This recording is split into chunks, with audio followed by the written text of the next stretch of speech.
Terima kasih Datuk Yang di-Pertua. Soalan tambahan saya ingin kembali kepada isu krisis kesarjanaan tadi. Adakah Yang Berhormat sedar dan Kementerian Pengajian Tinggi sedar bahawa di antara isu yang pernah melanda para graduan kita adalah isu dengan izin mismatch ataupun dengan izin square peg in the round hole, ya.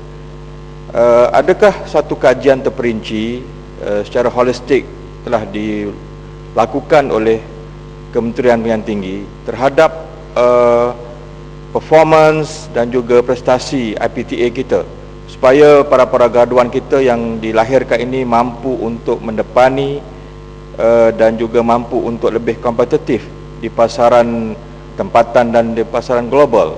Kerana saya yakin dan percaya bahawa isu kesarjanaan ini memang wujud, dan apakah langkah-langkah yang telah dibuat, langkah-langkah yang konkret dan bijak untuk menghadapi masalah mismatch tadi, supaya tidak menjadi masalah dan menjadi halangan kepada graduan-graduan kita. Terima kasih.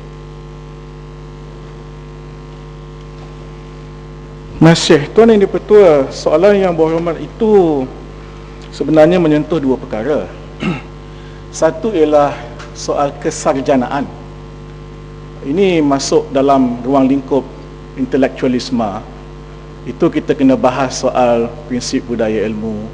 Kita harus melihat adakah kita berada dalam suasana seperti yang disebutkan oleh Frank Freddy dalam buku dia yang berjudul Where Have All the Intellectuals Gone? Itu berlaku di Amerika. Saya tak fikir kita sampai ke tahap itu, dan jauh lagi saya tak fikir kita sampai ke tahap seperti yang berlaku di Amerika yang disebut misalnya oleh Alan Bloom dalam bukunya The Closing of the American Mind, yang itu kita forum di tempat yang lain. Tapi yang kedua, soalan Yang Berhormat itu soal mismatch. Ini kita sedar, dan sebab itu kita ada beberapa program.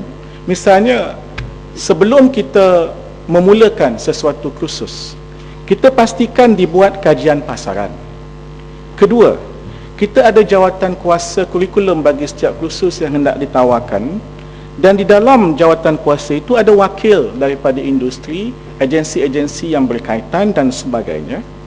Dan yang ketiga, kita ada apa yang disebut sebagai Agensi Kelayakan Malaysia atau Malaysian Qualification Agency, MQA, dan ini dan kemudian bagi kursus-kursus yang melibatkan badan-badan profesional, misalnya perubatan, undang-undang, mereka ini terlibat dari awal untuk memastikan bahawa perkara itu berlaku. Dan untuk pastikan pula pengajar kita ini boleh mengajar dengan baik, kita ada Akademi Kepimpinan Pengajian Tinggi yang juga main peranan untuk memastikan soal-soal PMP, pengajaran dan pembelajaran itu dilaksanakan dengan baik. Pokoknya Tuan Yang di-Pertua ialah kita cuba segala daya dan segala langkah untuk memastikan yang kursus itu sesuai dengan kehendak pasaran. Berlaku atau tidak mismatch, kita ada tracer study yang menunjukkan bahawa memang benar ada pada ketika-ketika tertentu jumlah graduan kita yang menganggur itu agak besar. Lazimnya itu 6 bulan pertama selepas convocation. Selepas itu agak menurun, dan cycle ini berterusan. Kita sekarang ini memberi tumpuan kepada, kita menasihatkan kepada IPT supaya mereka pastikan kursus-kursus itu benar-benar kursus yang boleh menjamin pekerjaan, dan kita di KPT ada program-program seperti keboleh pasaran pekerja dan sebagainya untuk kita cuba mengurangkan ketidakboleh pasaran kerja di kalangan graduan kita. Setakat yang mampu, Tuan Yang di-Pertua, kita cuba pastikan tidak berlaku mismatch. Yang Berhormat, oleh kerana Yang Berhormat dah tanya saya ni, saya nak tanya sikit lah.